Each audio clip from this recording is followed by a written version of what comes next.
Salam alaikum, j'espère que vous allez bien. Alors ce message est pour vous, si vous avez les moyens d'aller au Hajj, mais vous n'êtes pas encore allé au Hajj, ce message est pour vous. Comme on sait en islam, on a 5 piliers de notre religion. Le premier, la shahada. Le deuxième, les 5 prières quotidiennes obligatoires. Le troisième, le paiement de la zakat, si on a atteint un certain niveau d'argent. Le quatrième, le jeûne du mois de Ramadan. Et le dernier pilier, c'est effectuer le pèlerinage à la Mecque au moins une fois dans notre vie, si on a les moyens. Si vous imaginez un bâtiment qui est en construction, on dit toujours que la partie la plus importante, c'est la fondation. Si on ne s'occupe pas de la fondation du bâtiment, on ne fait pas ça correctement, le bâtiment qui sera construit, on aura non seulement perdu notre argent, et puis les personnes qui seront dans ce bâtiment, leur vie seront en danger. Donc, lorsqu'il s'agit de faire un bâtiment, il faut regarder de très près les fondations de ce bâtiment-là. C'est pareil avec l'islam, les 5 piliers de l'islam sont là comme étant les fondations de notre religion.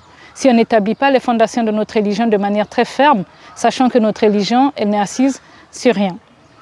Et maintenant, qu'est-ce qui se passe avec le Hajj? On sait qu'on doit aller au Hajj si on a les moyens, mais on ne le fait pas. Souvent, on constate que les pratiques culturelles ont entaché notre pratique de notre religion. Il faut qu'on connaisse notre religion avant de la pratiquer, il faut qu'on connaisse Allah avant de l'adorer. Dans aucune partie de notre vie, on fait ça. En général, dans chaque partie de notre vie, on va vers les professionnels, vers les experts pour savoir comment faire. Mais en islam, nous, on décide de suivre notre religion selon selon ce que font les gens, sans savoir quelles sont les vraies règles. Pourtant, on a accès à la connaissance aujourd'hui. Dans chaque communauté, il y a des gens qui ont étudié. Donc, on sait que le Hajj est obligatoire. Pourtant, beaucoup de personnes ne vont pas au Hajj. L'argent, il vient, l'argent, il est là, chaque année, il s'augmente. Parfois, l'argent, il sert à autre chose, mais l'argent, il ne sert jamais à obéir à Allah pour aller au Hajj. Pourquoi ça? Beaucoup de gens pensent à tort qu'il est plus valeureux d'amener ses parents au Hajj que d'aller soi-même quand on a les moyens. Pourtant, ça, ce n'est pas logique en islam. Pourquoi? Parce que l'argent, c'est à toi qu'Allah l'a donné. C'est toi, pour toi, c'est obligatoire d'aller au Hajj. Ta mère ou ton père, Allah ne leur a pas donné les biens matériels qui font que le Hajj est obligatoire pour eux. Donc pour eux, le Hajj est optionnel. Pour toi, le Hajj est obligatoire. Et tu veux qu'Allah soit content de toi parce que tu as amené tes parents au Hajj. Donc tu es en train de dire à Allah, tu sais quoi Allah, moi je te donnerai ce que je veux, pas comme tu m'as demandé de le faire. Quand on signe un contrat de travail, on a des règles à respecter. Par exemple, les heures de travail. On ne change pas les heures de travail pour décider de travailler la nuit et pas le matin. Si le contrat de travail dit que tu travailles la journée, tu sais que tu seras au boulot la journée. Donc en général, on sait, quand il s'agit des êtres humains, on sait qu'on va leur obéir. Pareil, dans le Coran, Allah il a dit de proclamer le Hajj, d'appeler les gens qu'ils vont répondre. Allah il dit aussi d'effectuer le Hajj pour Allah. Car là, il nous appelle, on doit lui répondre. Il y a un monsieur pour qui j'ai beaucoup de respect en Guinée qui m'expliquait que du temps d'un président passé, le président l'avait convoqué à la présidence et il n'est pas allé assez vite. Et qu'est-ce qu'ils ont fait? Les bérets rouges sont venus escalader son mur pour venir le chercher et lui dire « mais le président t'appelle ». Donc voici les êtres humains quand ils vous appellent. Quand ils ont une certaine autorité, ils vous appellent. Ils ne tolèrent pas que vous ne veniez pas. Mais Allah, il t'appelle au Hajj chaque année, il t'a donné les moyens et toi, tu continues à ne pas aller. Certains disent « je ne suis pas prêt à aller, j'amènerai d'abord ma mère, je verrai pour la prochaine fois ». Qui te dit que tu auras la vie jusqu'à la prochaine fois? Je te souhaite longue vie, comme à nous tous, qu'Allah nous donne une longue vie, pleine de bonnes œuvres. Mais c'est un risque et c'est quelque chose qui n'est pas sérieux entre toi et ton Créateur. Il t'a donné une obligation, un ordre, et puis toi tu lui dis non, je ne vais pas t'obéir cette année, je vais t'obéir l'année prochaine. En général, les gens qui ont les moyens, dans les familles, ils ne tolèrent pas qu'on ne respecte pas leur autorité. C'est eux qui décident, ils disent toi tu fais ça, comme ils donnent l'argent, personne ne discute. Pourtant, Allah, ton Créateur, il te donne un ordre que toi, tu es en train de discuter. On ne peut pas obéir à Allah quand on veut. Quand la prière du matin est appelée, il faut qu'on prie. On ne peut pas dire, moi, je préfère prier la nuit. C'est un moment calme, c'est un moment que je préfère pour la prière et délaisser la prière du matin. Parce que la prière du matin est obligatoire, alors que la prière de la nuit est optionnelle. De la même manière, le jeûne du Ramadan qui est aussi un pilier comme le Hajj, on ne peut pas faire le Ramadan jusqu'à 11h midi ou bien 15h et dire, ah, moi, j'ai un coup de barre, je vais couper mon jeûne et puis je ferai le jeûne une autre fois. Si tu fais ça, tu dois rembourser 60 jours de jeûne pour un seul jour que tu as coupé le Ramadan sans raison.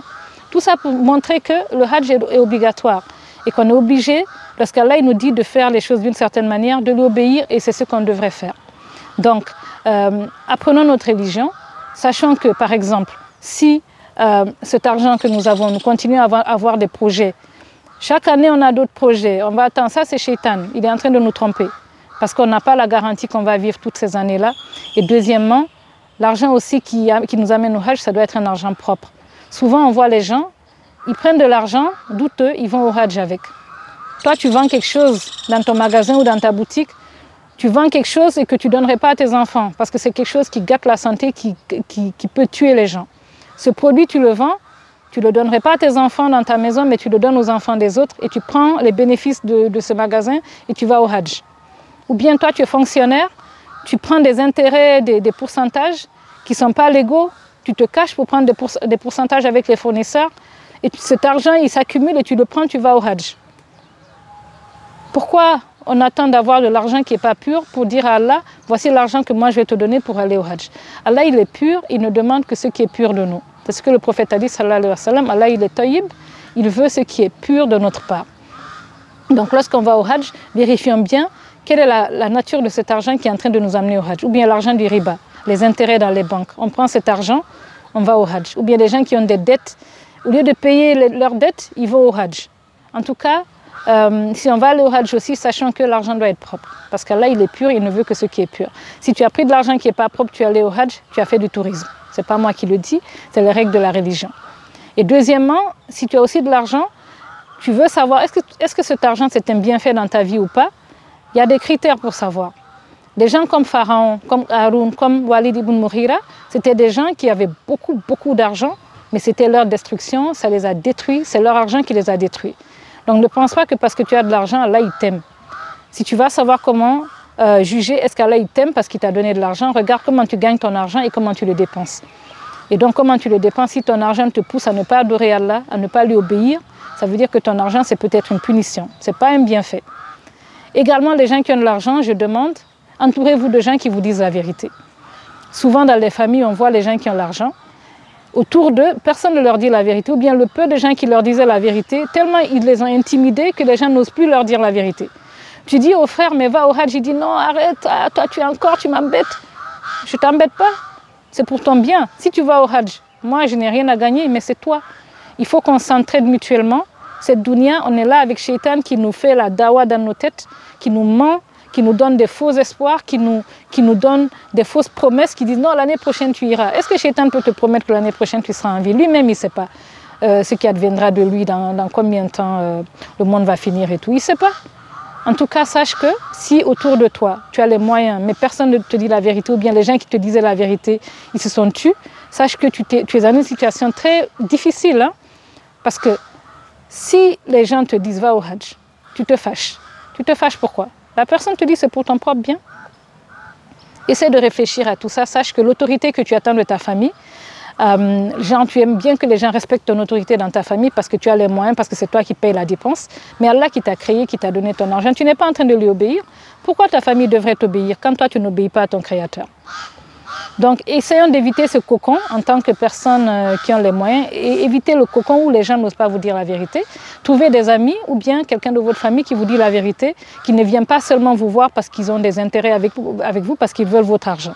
Cherchez des gens qui vous disent la vérité, des gens qui vous demandent quelle est votre situation avec vos prières, quelle est votre situation avec les obligations qu'Allah a mises sur vous.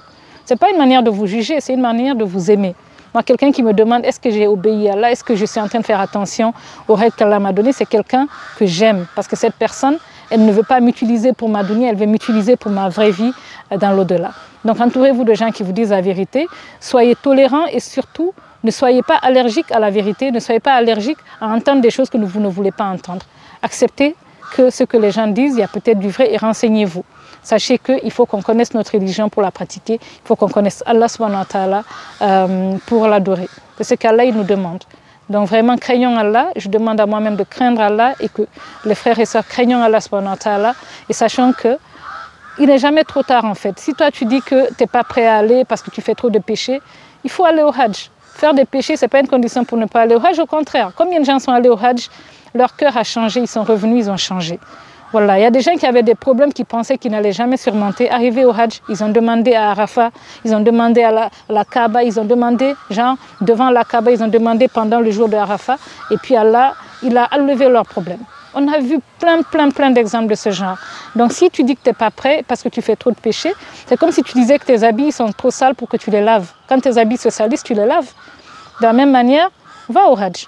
Va au Hajj et fais confiance à Allah subhanahu wa ta'ala et fais des efforts. Tu seras étonné de comment ta vie va évoluer. Et aussi les collègues qui disent qu'au bureau, ils n'ont pas suffisamment de congés. Si tu étais aux soins intensifs, toi ou ton enfant ou quelqu'un de proche était aux soins intensifs entre la vie et la mort, la période de Hajj, là, tu serais en train de la passer dans l'hôpital. Pourtant, Allah, il ne t'a pas accablé. Allah, il t'a donné la santé, ta famille en bon état. Tu as même pris le temps de construire ta maison, tu as des voitures. Tout ce temps et l'argent, tu le regardes, tu ne vas pas au Hajj. Vraiment, craignons Allah subhanahu wa ta'ala, sachant qu'Allah, il est le tout miséricordieux. Mais Allah aussi, c'est lui qui est Malikul Mulk. Il a son autorité, il n'aime pas qu'on touche son autorité. Et de la même manière que tu aimes que les gens respectent ton autorité, sache que Allah, c'est lui qui a le plus droit sur toi parce qu'il t'a donné la vie alors que tu n'étais rien. Et souvent aussi, les gens qui ont les moyens, ils pensent qu'ils sont plus intelligents que les autres. Ils pensent qu'ils sont plus malins que les autres, c'est pour ça qu'ils ont de l'argent. Souvent, je vois ça. Il y a des collègues, ils ont des doctorats et tout, ils ont des expériences professionnelles, ils pensent que c'est pour ça qu'ils ont les jobs qu'ils ont. C'est pas pour ça. Il y a des gens qui ont plus de doctorat que toi. Il y a des gens qui ont plus d'expérience et de stratégie de vie et même de contact que toi. Mais Allah ne leur a pas donné le poste qu'il t'a donné. Parce qu'Allah, c'est lui qui t'a donné ton poste. Ce n'est pas parce que tu es malin ou plus intelligent que les autres. Et les gens, souvent, ils pensent qu'ils sont plus malins que les autres parce qu'ils ont de l'argent. Sachant que cet argent, regardons comment on le gagne, comment on le dépense et entourons-nous de personnes qui nous disent la vérité. En tout cas, c'était un rappel d'une sœur qui vous aime. Et ce que je veux pour moi, c'est ce que je veux pour vous aussi. Par rapport au Hajj des sœurs, il y a une différence d'opinion. Il y a certains oulémas qui disent que les femmes ne devraient pas aller au Hajj si elles ne sont pas accompagnées de leur mahram. Et il y en a qui disent que si elles ont un groupe de personnes dont la moralité est connue, elles peuvent et elles devraient aller au Hajj. Donc pour les sœurs, à vous de voir quelle est l'opinion que vous allez suivre. Mais pour les frères qui ont les moyens et qui ne vont pas au Hajj, vraiment, c'est un appel, c'est l'appel du cœur d'une sœur qui vous aime. Arrêtez de retarder votre Hajj. Vous n'avez pas de contrat avec la mort. Sachez que Allah subhanahu wa ta'ala, il nous demande de le craindre, de l'aimer, oui, mais de le craindre, de ne pas toucher ses limites.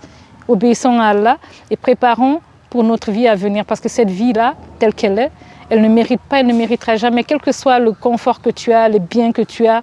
Sache que cette vie, elle va finir, elle finit par finir. Elle est très courte et après, la vraie vie, c'est celle qu'on est en train de préparer. C'est pour ça qu'on est en train de se parler, de se conseiller mutuellement. C'est pour préparer la vie qui ne finit jamais. Donc ne nous laissons pas tromper par cette dunya, ne nous laissons pas berner par le plus gros menteur qui est Shaitan, qu'Allah le maudisse. Voilà, donc en tout cas, le Hajj, la période a commencé. Cette année, contrairement aux années précédentes, les inscriptions du Hajj seront clôturées très vite, bien avant la fin du mois de Ramadan, si j'ai bien compris.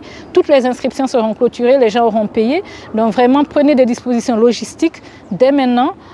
Calez vos congés, arrangez-vous avec vos affaires pour que au mois du Hajj, au mois de juin, Inch'Allah, que vous soyez libre et que vous allez répondre à l'appel de votre Créateur. Il vaut mieux lui répondre pendant que vous avez encore la vie, qu'on est encore sur cette terre, avant qu'il ne nous appelle. Le jour du jugement est là, comme Allah dit dans le Coran. Le jour du jugement, Allah dit que l'être humain sera perspicace contre lui-même. Et même s'il amène ses excuses, il n'y aura pas d'excuses en fait, parce que toi-même, tu seras toi-même perspicace, tu sauras exactement ce que tu as fait, ce que tu n'as pas fait, ce que tu as remis à plus tard et pourquoi tu l'as remis à plus tard. Qu'est-ce qui était plus important que ce que ton Créateur qui t'a donné la vie, qui t'a donné à manger, qui t'a donné ta famille, qu'est-ce qui est plus important que ce que ton Créateur te demande? Et comment, qu'est-ce que tu vas expliquer? Qu'Allah nous pardonne. Allah, qu'Allah nous pardonne, qu'il nous aide à lui obéir, qu'il nous aide à prendre notre nafs, notre âme, et qu'on amène cette âme pour reconnaître qu'Allah nous a tout donné, pour lui être reconnaissant. Il faut lui obéir pour lui être reconnaissant. Ce n'est pas juste dire « Alhamdulillah, Allah il m'a tellement donné », mais c'est dans tes actes que tu vas être reconnaissant envers Allah subhanahu wa ta'ala. En tout cas, n'oublions jamais que cette vie, cette dunya telle qu'elle est, elle ne mérite pas, elle ne méritera jamais, autrement jamais, qu'on perde Al-Jannah, le paradis. Salam alaikum wa rahmatullah.